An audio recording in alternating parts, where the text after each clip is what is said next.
ममनुआ foreign funding case में दरखास्त गुजार अकबर एस बाबर ने तहरीक इंसाफ का जवाब अपनी ही सीनियर क़यादत के खिलाफ फर्द जुर्म करार दे दिया है।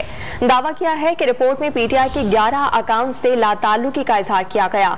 ये accounts governor Khyber Pakhtunkhwa Shah Farman, governor Sindh Imran Ismail, speaker Asad Qaiser, मियां महमूद रशीद और मरहूम नईमुल हक ने खुलवाए थे। कह रहे हैं कि इन अकाउंट्स 11 अकाउंट से न सिर्फ वो लाताल्लुक है बल्कि जिन लोगों ने ये अकाउंट खोले, इसको ऑपरेट किया, ये अमलन गैर कानूनी इलीगली ये अकाउंट्स खोले गए, ऑपरेट किए गए और इसमें जो पैसा आया उससे भी पीटीआई लाताल्लुकी का इजहार करता है। कौन लोग हैं जो इन अकाउंट्स को खोला और इसको ऑपरेट किया?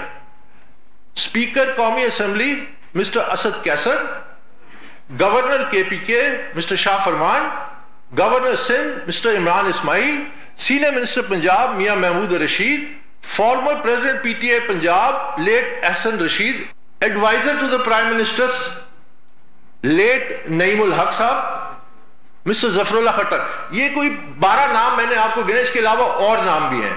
हम समझते हैं कि पाकिस्तान तहरीक इंसाफ ने और इसकी लीडरशिप ने जब ये डॉक्यूमेंट जमा कराया तो अपनी ही टॉप लीडरशिप पे फर्ज जुर्म आयद कर दिए।